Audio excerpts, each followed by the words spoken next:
Operation सिंदूर में जो हमारे देश की सेना है उसने जो पराक्रम दिखाया, शौर्य दिखाया, उसके लिए उनको सैल्यूट करता हूं, जय भीम करता हूं। और पहलगाम हमले में जो निर्दोष हमारे नागरिक शहीद हुए या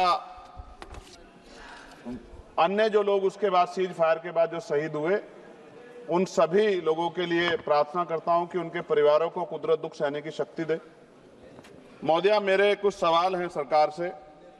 क्या सरकार यह स्पष्ट कर सकती है कि आतंकियों को भारत क्षेत्र में प्रवेश और पहलगाम जैसे पर्यटन स्थल पर पहुंचने में किसने मदद की? क्या सुरक्षा एजेंसियों को इस हमले की पहले से कोई खुफिया इनपुट प्राप्त हुए थे? यदि हाँ, तो उन पर क्या कार्रवाई हुई? पहलगाम हमले में शहीद हुए नागरिकों और स्थानीय ड्राइवर माजिद खान के परिजनों को सरकार द्वारा क्या मुआवजा सहायता दिया गई?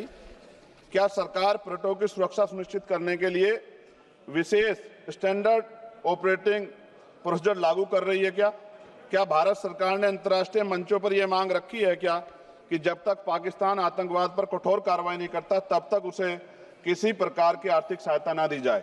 ऑपरेशन सिंदूर के बाद जब पाकिस्तान ने जवाबी हमले किए और 21 भारतीय नागरिक शहीद हुए, यहां तक कि हमारे गुरुद्वारों को भी निशाना बनाया गया, तब सरकार ने सीज फायर की अनुमति क्यों दी?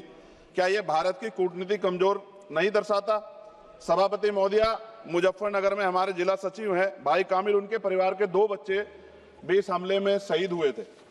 क्या सरकार ये मानती है कि टीआरएफ द्वारा इस हमले में खासतौर पर हिंदू पर्यटकों को निशाना बनाना भारत में सांप्रदायिक द्वेष को बढ़ावा देने का प्रयास था? यदि हाँ, तो इसे रोकने हेतु सरकार ने क्या रणनीति बनाई? सरकार उस मुस्लिम पोनी ऑपरेटर को क्या सम्मान देगी जिसने अपनी जान देकर तीर्थयात्रियों की रक्षा की? क्या उसे शहीद घोषित किया जाएगा? पाकिस्तान को हाल ही में आईएमएफ द्वारा $2 अरब से अधिक की सहायता राशि दी गई है। क्या भारत ने औपचारिक रूप से आईएमएफ और अन्य वैश्विक संस्थाओं के समक्ष आपत्ति दर्ज कराई है? क्या सरकार ने जांचा है कि आईएमएफ या अन्य विदेशी मदद का कोई हिस्सा आतंकवादी गतिविधियों में उपयोग तो नहीं हो रहा है? क्या सरकार ये स्वीकार करती है कि पहलगाम हमले में खुफिया तंत्र पूरी तरह विफल रहा है? यदि हाँ, तो कौन जिम्मेदार है और उसके विरुद्ध क्या कार्रवाई होगी? क्या सरकार स्पष्ट कर सकती है इतने भारी सुरक्षा प्रबंधों के बावजूद टीआरएफ जैसे आतंकवादी संगठन के सदस्य भारत में प्रवेश कैसे कर जाते हैं? क्या सरकार ये बताएगी पहलगाम जैसे संवेदनशील क्षेत्र में सुरक्षा समीक्षा अंतिम बार कब की गई थी और उसमें क्या कमियां चिन्हित की गई थी? प्रधानमंत्री जी ने इस हमले के बाद पहलगाम का दौरा क्यों नहीं किया जबकि देश भर में भावनात्मक उबाल था? क्या सरकार ने शहीद हुए नागरिकों के परिजनों को आर्थिक मदद व स्थायी सहायता प्रदान की? यदि हाँ, तो उसका विवरण सदन में प्रस्तुत करें। महोदया, सरकार के लोग सेना के सम्मान की बात करते हैं। इस घटना के बाद सेना के जवान अमरनाथ यात्रा की ड्यूटी पर जा रहे थे, ऐसी रेल दी गई उनको जिसकी हालत बड़ी खराब थी। सेना के जवानों ने मना कर दिया कि हम इस रेल में नहीं बैठेंगे। 4 दिन बाद बदलनी पड़ी। और सरकार के नेताओं की भाषा देखिए, कर्नल सोफिया कुरैशी के बारे में किस तरह के शब्द यूज किए गए, इन पे भी हमें चिंता करनी चाहिए। देश की सेना के लिए मेरी मांग है महोदया कि सेना और अर्धसैनिक बलों के वेतन को टैक्स मुक्त किया जाए, बैटल ऑफ ऑनर से सम्मानित, क्योंकि ये इस समय ऐसा विषय चल रहा है कि देश की सेना पे हमें गौरव है, गर्व है, लेकिन जिस तरह से आतंकवादी गतिविधियां बढ़ी है, मेरी मांग है कि बैटल ऑफ ऑनर से सम्मानित चमार रेजिमेंट को बहाल किया जाए, गुजर रेजिमेंट, मेहतर रेजिमेंट, यादव रेजिमेंट बनाई जाए, क्योंकि देश का जो किसान का मेरा उसके अंदर देश का जो गांव में रहने वाला जो व्यक्ति है उसके अंदर देश प्रेम का जज्बा बहुत जबरदस्त है। अगर इनको मौका मिलेगा तो शायद पाकिस्तान छोड़िए, चाइना की हिम्मत भी नहीं होगी कि हमारे देश की तरफ आंख उठा के देख ले। महोदया, बाबा साहब अंबेडकर कहते थे हम प्रथम और अंत्य भारतीय हैं।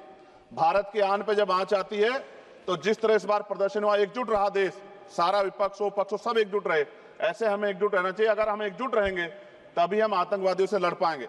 महोदया, 1965, 71, 1999 के युद्ध में किसी भी अरब देश ने पाकिस्तान का साथ नहीं दिया था, लेकिन आज एक भी अरब कंट्री हमारे फेवर में नहीं खड़ी। क्या हमें अपनी फॉरेन पॉलिसी पर नहीं सोचना चाहिए कि ऐसा क्या हो गया कि हमारी राजनीतिक जो भारतीय की लोकल राजनीति है इसके चक्कर में क्या हमारी फॉरेन पॉलिसी या हमारे मित्रों को के मन में पीड़ा तो नहीं पहुंच रही है?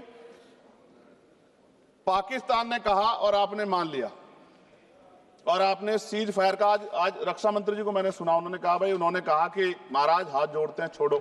उन्होंने कहा और आपने मान लिया, लेकिन फिर उसके बाद 10 तारीख को दोबारा से जो है ड्रोन उड़े और 15 लोग शहीद हुए, 43 लोग घायल हुए। हम अपने आम नागरिकों को क्यों, जबकि मान रहे हैं, मैंने रक्षा मंत्री जी को सुना, वो कह रहे हैं कि ऑपरेशन सिंदूर खत्म नहीं हुआ, ये रोका गया, इसका मतलब हमें खतरा है कि दोबारा भी हमला हो सकता है, पाकिस्तान अपनी हरकतों से बाज नहीं आ रहा।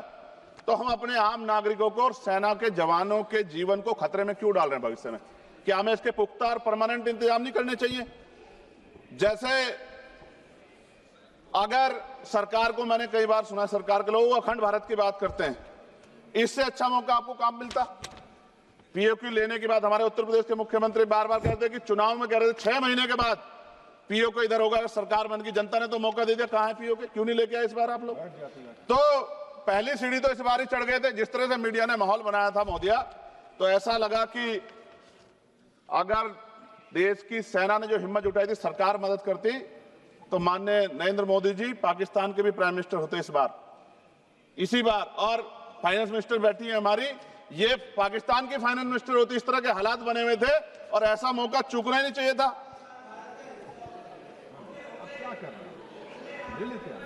ले लेते, इससे अच्छा मौका किसे कैसे मिलता?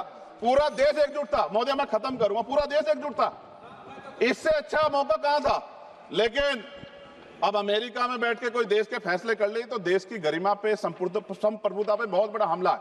इसको हमें समझना चाहिए, हमें समझना चाहिए किसी की हैसियत नहीं है। भारत दुनिया में इकलौता ऐसा देश है जिसका कोई मुकाबला नहीं कर सकता है। यहाँ का 140 करोड़ देशवासी एकजुट खड़ा है और सबको जवाब दे सकता है। मोदी, आज खत्म करते हुए कहूंगा, अमरनाथ की यात्रा आ रही है अगस्त के फर्स्ट वीक में, चल भी रही है, नहीं चल रही। अनुराग भाई, आपको बोलने का मौका नहीं दिया, आप ये नाराजगी मेरे ऊपर मत उतारो। आप लड़ो ना उनसे, आप लड़ो चेयर से, मुझे काहे को करना। खत्म हो रही है अमरनाथ की यात्रा, खत्म होने वाले, सुरक्षा के पुख्ता इंतजाम होने चाहिए और दोबारा ऐसी कोई घटना ना हो। लेकिन अंत में महोदय मैं कहूंगा, आम लोगों की जान भी गई, क्या सरकार ने उन परिवारों को मुआवजा दिया है? क्या उनके जीवन का कोई मूल्य नहीं? जिन्होंने अपने परिवार खोए, जिन्होंने अपना घर का बेटा, पति, घर का कमाने वाला खो दिया, उनका भी तो अधिकार बैठता है। सरकार ने क्या मुआवजा दिया, इस बात की जानकारी भी सरकार को पटल पर रखनी चाहिए, सामने रखनी चाहिए। और अंत में मैं धन्यवाद दूंगा भारतीय सेना को और भारत के का जो प्यार है कि पाकिस्तान और आतंकवादियों के भरसक प्रयास था कि यहां सांप्रदायिकता का माहौल बन जाए, लेकिन देशवासियों ने समझदारी दिखाई। और कश्मीरियों को भी मैं बहुत धन्यवाद देता हूं कि उन्होंने कोशिश की कि किसी भी तरह से कश्मीर के ऊपर जो ये इतना बड़ा इल्जाम लगा है, ये इल्जाम में कश्मीरी शामिल ना हो और ऐसे आतंकवादियों पर सख्त कार्रवाई। पता लगा है कि महादेव, ऑपरेशन महादेव हुआ है और यही पता लगा कि वो तीनों आतंकवादी मारे गए। लेकिन मैंने अखबार में ये भी पढ़ा था कि वो जो मुख्य आरोपी था कुछ दिन पहले पाकिस्तान में था। कोई पिकनिक चल रही है कि उधर भी चले जाते, इधर भी आ जाते? क्या है बॉर्डर पे ऐसा? ये बताना चाहिए ना देश को। मैं आपका धन्यवाद करूंगा और भारत की महान सेना को मैं बधाई देता हूं, उनके लिए मंगल कामना करता हूं। जय भीम, जय भारत। महोदय, धन्यवाद।